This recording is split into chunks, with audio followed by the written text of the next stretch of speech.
Nagendra sir, ನಾನು ಆಗಲೇ Prakash sir ಹತ್ರನೂ ಕೇಳ್ತಾ ಇದ್ದೆ, ಕೃಷಿ ವಲಯದಲ್ಲಿ ವಿಶೇಷವಾಗಿ ದಕ್ಷಿಣ ಕರ್ನಾಟಕದಲ್ಲಿ ಅಂತ ಬಂದಾಗ ಕೂಲಿ ಆಳುಗಳ ಸಮಸ್ಯೆ ಇದೆಯಾ? ಅದೇನೋ ಬೆಳಿಗ್ಗೆ 7 ಗಂಟೆಗೋ 8 ಗಂಟೆಗೋ ಬರ್ತಾ ಇದ್ದಾರಂತೆ, ಈಗ ಮಧ್ಯಾಹ್ನ 1 ಗಂಟೆಗೆ ಹೊರಟು ಬಿಡ್ತಾರೆ ಅವರು, ಅಥವಾ 1:30 ಹೊರಟು ಬಿಡ್ತಾರೆ. 500 ರೂಪಾಯಿ ಕೂಲಿ ಹೆಣ್ಣು ಮಕ್ಕಳು ಕೆಲಸಕ್ಕೆ ಬಂದರೆ ಅಂತ ಏನೋ ಇದೆ ಅಂತ ನಾನು ಕೇಳ್ಪಟ್ಟಿದ್ದೀನಿ.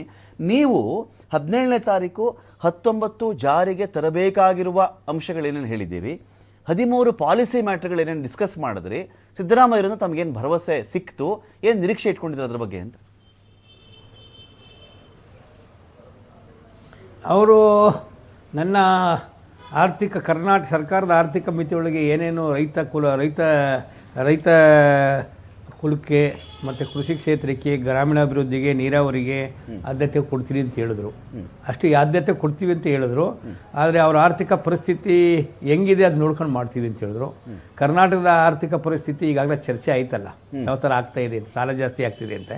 ಇಂಡಿಯಾದ ಬೇರೆ ರಾಜ್ಯಗಳು ಕೂಡ ಇದಕ್ಕಿಂತ ಏನು ಹೊರತಾಗಿಲ್ಲ, ಭಾರತ ಸರ್ಕಾರದ್ದು ಹೊರತಾಗಿಲ್ಲ.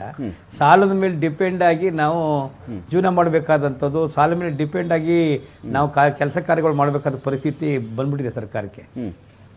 ಅದರಿಂದ ಇವತ್ತು ನಮ್ಮಲ್ಲಿ ಕೃಷಿ ಕಾರ್ಮಿಕರ ಕೊರತೆ ಇದೆ, ಇಲ್ಲ ಅಂತ ಹೇಳಲ್ಲ. ಕಾರಣ ಅದಕ್ಕೆ ಎಲ್ಲ ಒಂದೇ ಆ್ಯಂಗಲ್ ನೋಡೋಕ್ಕಾಗಲ್ಲ. ಯಾಕೆ ಗುಳೆ ಬರ್ತಾರೆ ಅನ್ನೋದು ಒಂದು ಚರ್ಚೆ ಆಗ್ತಿತ್ತು. ಈಗ ಎಲ್ಲಿ ನೀರಾವರಿ ಪ್ರದೇಶ ಹೆಚ್ಚಿರುತ್ತೆ ಅಲ್ಲಿ ಎಲ್ಲೂ ಗುಳೆ ಹೋಗಲ್ಲ.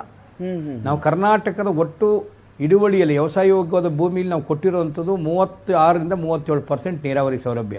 ಇನ್ನೂ 63% ನೀರಾವರಿ ಇಲ್ಲ, ಡ್ರೈಲ್ಯಾಂಡು. ಮಳೆ ಆಶ್ರಿತದಲ್ಲಿ ಕೇವಲ ಒಂದು 5 ತಿಂಗಳು 6 ತಿಂಗಳು ಉದ್ಯೋಗ ಸಿಗುತ್ತೆ. ಇನ್ನು ಉದ್ಯೋಗ ಇಲ್ಲೇ ಇದ್ದಾಗ ಗುಳೆ ಹೋಗಬೇಕಾದ ಪರಿಸ್ಥಿತಿ ಕೃಷಿ ಕಾರ್ಮಿಕರಿಗೆ ಬಂದಿದೆ. ಆ ಗುಳೆನ ತಡಿಬೇಕು ಅಂತಂದ್ರೆ ಕೃಷಿ ಅಲೈಡ್ ಆಕ್ಟಿವಿಟೀಸ್ನ ಗ್ರಾಮಾಂತರ ಪ್ರದೇಶದಲ್ಲಿ ಜಾಸ್ತಿ ಮಾಡಿದ್ರೆ ಉದ್ಯೋಗ ಅಲ್ಲೇ ಜನರೇಷನ್ ಆಗುತ್ತೆ. ಸ್ವಯಂ ಉದ್ಯೋಗಗಳು ಇವತ್ತು ಕೃಷಿ ಕೂಡ ನೇರವಾಗಿ ಕೊಡ್ತಿರೋದು 63% ಉದ್ಯೋಗ. ನಾನು ಈಗ ಇಂಡಸ್ಟ್ರಿಯಲಿಸ್ಟ್ನವ್ರು ಚರ್ಚೆ ಮಾಡ್ತಾರಲ್ಲ ಅವ್ರಿಗೆಲ್ಲ ನಾನು ಹೇಳಿದ್ದೀನಿ ಡಿಬೇಟಲ್ಲಿ. ಪಿ ಚಿದಂಬರಂ ಫೈನಾನ್ಸ್ ಮಿನಿಸ್ಟರ್ ಆಗಿದ್ದಾಗ ಒಬ್ಬ MP ಪ್ರಶ್ನೆ ಕೇಳಿದ್ರೆ ಇವತ್ತು ಕೂಡ ಉದ್ಯೋಗವನ್ನ ಸೃಷ್ಟಿ ಮಾಡ್ತಾ ಇರೋದು, ಉದ್ಯೋಗವನ್ನ ಕೊಡ್ತಾ ಇರೋದು 63% ಕೃಷಿ ಕ್ಷೇತ್ರ ಅಂತ ಹೇಳ್ತಾರೆ. ಇಂಡಸ್ಟ್ರಿನಲ್ಲಿ ದೊಡ್ಡ ಇಂಡಸ್ಟ್ರಿಗಳಿಂದ ಕೆಲಸ ಇಲ್ಲ, ಕಡಿಮೆ ಆಗ್ತಾ ಇದೆ. ಈಗ ಮನೆಯಿಂದ ವರ್ಕ್ ಫ್ರಮ್ ಹೋಮ್ ಆಗ್ತಾ ಇದೆ, ಕೆಲಸ ತೆಗಿತಾ ಇದ್ದಾರೆ. ಬೇರೆ ಬೇರೆ ರೀತಿ AI ಮತ್ತೆ ಸಾಫ್ಟ್ವೇರ್ ಡೆವಲಪ್ ಆಗಿದ್ದೇವೆ. ಅಲ್ಲಿ ಮಾನವ ಸಂಪನ್ಮೂಲಗಿಂತ ಬೇರೆ ಸಂಪನ್ಮೂಲಗಳು ಬಳಕೆ ಆಗ್ತದೆ. ಇಂಡಸ್ಟ್ರಿಯಲ್ಲಿ ಉದ್ಯೋಗ ಕೊಡುವಂತ ಯಾವ್ದಾರು ಇದ್ರೆ ಸ್ಮಾಲ್ ಸ್ಕೇಲು, ಅವು ಬಹಳಷ್ಟು ಜನರೇಷನ್ ಉದ್ಯೋಗವನ್ನು ಜನರೇಟ್ ಮಾಡ್ತವೆ. ಅವು ಹೆಚ್ಚು ಬಂಡವಾಳನ ತಗೊಳ್ಳೋದಿಲ್ಲ, ಹೆಚ್ಚು ಭೂಮಿಯನ್ನ ಕೀಳೋದಿಲ್ಲ, ಮತ್ತು ಉದ್ಯೋಗನ ಹೆಚ್ಚು ಸೃಷ್ಟಿ ಮಾಡ್ತವೆ. ಇದು ನಾವು ಒಂದು ದೇಹ ಚೆನ್ನಾಗಿರ್ಬೇಕು ಅಂತಂದ್ರೆ ಕಾಲು ಕೂಡ ದಷ್ಟಪಟ್ಟು ಇರಬೇಕು, ಕೈ ಇರಬೇಕು, ಎಲ್ಲ ಚೆನ್ನಾಗಿರ್ಬೇಕು, ದೇಹದ ಅಂಗಾಂಗಗಳು. ಹಂಗೆ ಇಡೀ ರಾಜ್ಯವನ್ನ ಅಥವಾ ದೇಶವನ್ನ ಕಟ್ಟಬೇಕಾದ್ರೆ, ಎಕನಾಮಿಕಲಿ ಇಂಪ್ರೂವ್ ಆಗಬೇಕಾದ್ರೆ, ಜನರಿಗೆ ಅದು ರಿಟರ್ನ್ ಆಗಬೇಕಾದ್ರೆ, ಉದ್ಯೋಗ ಸೃಷ್ಟಿ ಮಾಡಬೇಕಾದ್ರೆ, ಪರ್ ಕ್ಯಾಪಿಟಲ್ ಇನ್ಕಮ್ ಜಾಸ್ತಿ ಆಗಬೇಕಾದ್ರೆ ಎಲ್ಲ ಸೆಕ್ಟರ್ಗೂ ಆದ್ಯತೆ ಕೊಡಬೇಕು. ಅದರಲ್ಲಿ ಹೆಚ್ಚಾಗಿ ಕೃಷಿಕರು ಜಾಸ್ತಿ ಇರೋದ್ರಿಂದ ಕೃಷಿಕರಿಗೆ ಹೆಚ್ಚು ಮೊದಲನೇ ಆದ್ಯತೆ ಕೊಡಬೇಕು. ಯಾಕಂದ್ರೆ 63% ಅದ್ರಲ್ಲಿ ತೊಡಸ್ಕೊಂಡಿರೋಂಥದ್ದು, 63% ಅದ್ರಲ್ಲಿ ತೊಡಸ್ಕೊಂಡಿರೋಂಥದ್ದು.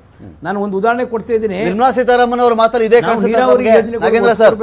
ನಾಗೇಂದ್ರ ಸರ್, ಕೃಷಿ ವಿಚಾರದಲ್ಲಿ ನೀವು ವರ್ಲ್ಡ್ ಫೈನಾನ್ಸ್ ಮಿನಿಸ್ಟರ್ ಬಗ್ಗೆ ಮಾತಾಡ್ತಾ ಇದ್ರಿ. ಫೈನಾನ್ಸ್ ಮಿನಿಸ್ಟರ್ ಬಗ್ಗೆ ನಿರ್ಮಲಾ ಸೀತಾರಾಮನ್ ಅವರ ದೃಷ್ಟಿಯಿಂದನೂ ಕೂಡ ಕೃಷಿಗೆ ಆದ್ಯತೆ ಕೊಡುವಂಥ ಬಜೆಟ್ ಅವ್ರ ಕಡೆಯಿಂದ ಬಂದಿದೆ ಅಂತ ಒಂದು ಕ್ವಶನ್ ಬರುತ್ತೆ. ಚೈನಾ ಕಂಪೇರ್ ಮಾಡ್ಕೊಳ್ತೀವಿ, ಉತ್ಪಾದನಾ ವಲಯ ಜೋರಾಗಿದೆ ಚೈನಾದಲ್ಲಿ, ಅದೇ ಅಭಿವೃದ್ಧಿ, ಕೈಗಾರಿಕೀಕರಣ ಇಲ್ಲವೇ ವಿನಾಶ ಅಂತ. ಇದರಲ್ಲಿ ಬಹಳ 2 ತದ್ವಿರುದ್ಧ ಹೇಳಿಕೆಗಳಿದೆ. ಗಾಂಧೀಜಿಯವರು ಹೇಳ್ತಾ ಇದ್ರು ಕೈಗಾರಿಕೀಕರಣ ಮತ್ತು ವಿನಾಶ ಅಂತ.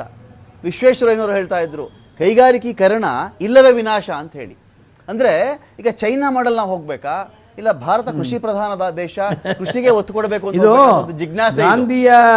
ಗಾಂಧಿಯ ಚಿಂತನೆಗಳನ್ನ ಮೈಗೂಡಿಸ್ಕೊಂಡಿದ್ರೆ ಮನುಷ್ಯ ಸುಸ್ಥಿರ ಬದುಕನ್ನ ಕಟ್ಕೊಳ್ಳೋನು, ಸ್ವಾಭಿಮಾನವಾದಂತ ಲೈಫನ್ನ ಕಟ್ಕೊಳ್ಳೋಂಥವನು, ಯಾವುದೇ ಪರಾವಲಂಬ ಇಲ್ಲದೆ ತನಗೆ ಬೇಕಾದ ನೀಡನ್ನ ತಾನು ನಿಂತ ನೆಲದಲ್ಲೇ ಸಂಪಾದನೆ ಮಾಡ್ಕೊತಿದ್ದ, ಗಳಿಸ್ತಿದ್ದ.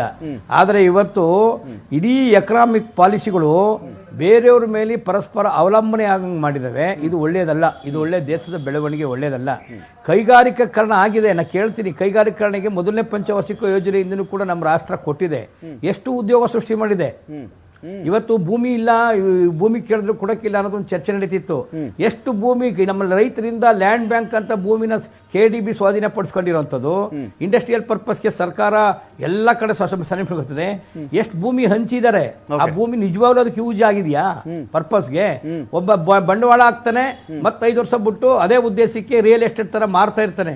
ಪಾಳ್ ಬಿದ್ದಿದ್ದಾವೆ, ಹೋಟೆಲ್ಗಳಾಗಿದ್ದಾವೆ, ಕಲ್ಯಾಣ ಮಂಟಪಗಳಾಗಿದ್ದಾವೆ, ಮತ್ತೆ ಇರೋ ಭೂಮಿನೇ ಇನ್ನೂ ವಿತರಣೆ ಆಗದೆ ಇದೆ. ನನಗೆ ಗೊತ್ತಿಲ್ಲ ಇದು. ಕರ್ನಾಟಕ ಸರ್ಕಾರ ಪ್ರತಿ ವರ್ಷ ಬಡ್ಜೆಟ್ ಮನ್ಸಕ್ ಮುಂಚೆ ಓಡಿಸ್ತಾರೆ. ಅದ್ರಲ್ಲಿ ನೋಡಿದಾಗ ಭೂಮಿ ಉಪಯೋಗನೇ ಅಕ್ವೈರ್ಗಿಂತ ಇನ್ನೂ ಭೂಮಿನ ಉಪಯೋಗಿಸ್ಕೊಳ್ಳೋಕೆ ಆಗಿಲ್ಲ, ಬೇರೆ ಬೇರೆ ಭೂಮಿನ ಕೊಡೋದಲ್ಲ. ಇಲ್ಲಿ ಏನಾಗಿದೆ ಅಂತಂದ್ರೆ, ಒಂದು ಸರ್ಕಾರಕ್ಕೆ ಮಾನದಂಡ ಇರಬೇಕು ಅಂದ್ರೆ ಎಷ್ಟು ಭೂಮಿಯನ್ನ ನಾವು ಕೈಗಾರಿಕಾ ಕೃಷಿಯೇತರ ಉದ್ದೇಶಕ್ಕೆ ಬಳಸ್ಕೋಬೇಕು. ಇವತ್ತು ನಮಗೆ 1 ಎಕರೆಯಲ್ಲಿ ಕಾರ್ಖಾನೆ ಮಾಡೋನ್ಗೆ 50 ಎಕರೆ ಕೊಡ್ತಾರೆ. ಯಾಕೆ? ವರ್ಟಿಕಲ್ ಡೆವಲಪ್ಮೆಂಟ್ ಇಲ್ಲ ವೆಸ್ಟರ್ನ್ ಕಂಟ್ರಿಲಿ. ವರ್ಟಿಕಲ್ ಒಂದು ಸಣ್ಣ ಉತ್ಪಾದನೆಯನ್ನು 20 ಅಪಾರ್ಟ್ಮೆಂಟ್ ಕಟ್ತೀವಿ, 30, 25, 27, 28 ಇರೋಂಥ ವಾಸ ಮಾಡಕ್ಕೆ. ಹಂಗೆ ವರ್ಟಿಕಲ್ ಡೆವಲಪ್ಮೆಂಟ್ ಮಾಡಬೇಕು. ಭೂಮಿನ ಕೃಷಿ ಭೂಮಿನ ನಾನ್ ಅಗ್ರಿಕಲ್ಚರ್ ಪರ್ಪಸ್ ತಗೋತಾರೆ ಇಂಡಸ್ಟ್ರಿ ನೆಪದಲ್ಲಿ. ಅದು ರಿಯಲ್ ಎಸ್ಟೇಟ್ ಲಾಬಿ, ಭೂಮಿಯಲ್ಲಿರೋ ಬಂಡವಾಳಶಾಹಿಗಳು ಮತ್ತು ಅಸಮಾನತೆ ಕ್ರಿಯೇಟ್ ಆಗುತ್ತೆ. ಯಾಕೆ ನಾವು ಈ ಪುಕ್ಕಟೆ ಯೋಜನೆ ಅಂತಾರಲ್ಲ, ಸೋಲ್ಫೇರ್ ವೆಲ್ಫೇರ್ ಯಾಕೆ ಕೊಡಬೇಕು ಅಂದರೆ, ಮನುಷ್ಯನಿಗೆ ಎಕನಾಮಿಕಲ್ ಇಂಪ್ರೂವ್ ಆಗುವಂಥದ್ದು, ಅವ್ನು ನೇರವಾಗಿ ತಲುಪುವಂಥದ್ದು, ಅವ್ನು ಗಳಿಸುವಂಥ ವಾತಾವರಣ ಮಾಡ್ಕೊಳ್ಳದೆ ಹೋದ್ರೆ ಸೋಷಿಯಲ್ ವೆಲ್ಫೇರ್ ಸ್ಟೇಟ್. ನಾವು ಅಮೆರಿಕ ಅಲ್ಲ, ಇದು ಚೈನಾ ಅಲ್ಲ, ಬೇರೆಯವ್ರಲ್ಲ. ಅಲ್ಲಿ ಪ್ರಜಾಪ್ರಭುತ್ವ ರಾಷ್ಟ್ರ ಇದ್ರು ಕೂಡ ಕ್ಯಾಪಿಟಲಿಸ್ಟ್ ಕಂಟ್ರಿ. ಇಲ್ಲಿ ನಾವು ಸಮಾಜವಾದ, ಪ್ರಜಾತಾಂತ್ರಿಕ ಮತ್ತು ಕಲ್ಯಾಣ ರಾಜ್ಯದ ಕಲ್ಪನೆ ಇರೋರು ನಿರ್ಗತಿಗೆ ಕೊಡಲೇಬೇಕಾಗತ್ತೆ. ಯಾವನ ಅಂಬಾನಿ ಅದನಿಗೆ ಹೆಚ್ಚೆಚ್ಚು ಸವಲತ್ತು ಕೊಟ್ಟು ಅವನು ಇಡೀ ಪ್ರಪಂಚದಲ್ಲಿ ಮಲ್ಟಿ ಮಿಲಿಯನ್ ಮತ್ತು ಬಿಲಿಯನ್ ಅಂತ ಶ್ರೀಮಂತನ ಮಾಡಕ್ ಕೊಟ್ಟಿರುವಂತ ನೀತಿಗಳು ಬಡವನ ದಿನನಿತ್ಯ ಬಡವಾಗ್ತವೆ. ಅದಕ್ಕೋಸ್ಕರ ಕಲ್ಯಾಣ ರಾಜ್ಯ ಬೇಕು. ಅವನ ಮೇಲೆತ್ತಿ ಸ್ವಾಮಿ, ಅವನಷ್ಟು ಸಮಾನತೆ ಕೊಡದೇ ಇರ್ಬೋದು. ಸಮಾನತೆ ಅಂತರ ಕಡಿಮೆ ಆದ್ರೆ ರೈತನು ಚೆನ್ನಾಗಿರ್ತಾನೆ, ಕೃಷಿ ಕಾರ್ಮಿಕರು ಚೆನ್ನಾಗಿರ್ತಾನೆ, ಸಣ್ಣ ಪುಟ್ಟ ಕಾರ್ಮಿಕರು ಚೆನ್ನಾಗಿರ್ತಾನೆ, ಸಣ್ಣ ಪುಟ್ಟ ಉದ್ಯಮ ಮಾಡೋನು ಚೆನ್ನಾಗಿರ್ತಾನೆ. ಇಡೀ ಸುಭಿಕ್ಷವಿರ್ತಾರೆ ರಾಜ್ಯ. ಬಿಟ್ಬಿಟ್ಟು ಪ್ರೋ ಕಾರ್ಪೊರೇಟ್ ಎಕನಾಮಿಗಳನ್ನ ಹಾಕ್ಬಿಟ್ಟು ದೊಡ್ಡ ಇಡೀ ಸಂಪತ್ತನ್ನ ಬ್ರಿಲಿಯಂಟ್ ಕ್ಯಾಶ್ ಜನಕ್ಕೆ ಕೊಟ್ರೆ, ಇನ್ನು ಬಾಕಿ ಅವ್ರು ನಿರ್ಗತಿಕರಾಗದೆ, ಬಿಕಾರಿಗಳಾಗದೆ, ಭಿಕ್ಷೆ ಬಿಡಂಗೆ ಮಾಡ್ಬಿಟ್ಟಿದ್ದೀರಿ. ಅದಕ್ಕೋಸ್ಕರ ನೀವು ಈ ಯೋಜನೆಗಳನ್ನ ಕೊಡುವಂಥದ್ದು. ಅವ್ರ ಕೈಗೆ ಉದ್ಯೋಗ ಕೊಡೋಂಥದ್ದು ಕೊಡಿ. ಅವ್ರನ್ನ ನಿಮ್ಮ ಭಿಕ್ಷೆ ಬೇಕಾ ಯಾಕೆ ಬರ್ತಾರೆ? ಸರ್ಕಾರಕ್ಕೆ ಟ್ಯಾಕ್ಸ್ ಕಟ್ತಾರೆ ವಾಪಸ್ಸು. ರೈತನ್ನು ಕೂಡ ಇನ್ಕಮ್ ಟ್ಯಾಕ್ಸ್ ಪೇಬಲ್ ಮಾಡೋಂಥ ಯೋಜನೆ ಬೇಕು. ನಾವು ಪುಕ್ಕಟೆ ಏನು ಕೇಳೋದಿಲ್ಲ. ನಾವು ಇನ್ಕಮ್ ಟ್ಯಾಕ್ಸ್ ಕೊಡಕ್ಕೆ ರೆಡಿ ಇದೀವಿ, ನಮಗೆ ಬೇಕಾದ ಸವಲತ್ತು ಕೊಡಿ ಅಂತ ಕೇಳ್ತೀವಿ ನಾವು. ಫೈನ್, ಮತ್ತಷ್ಟು ಮಾತಾಡ್ತೀನಿ.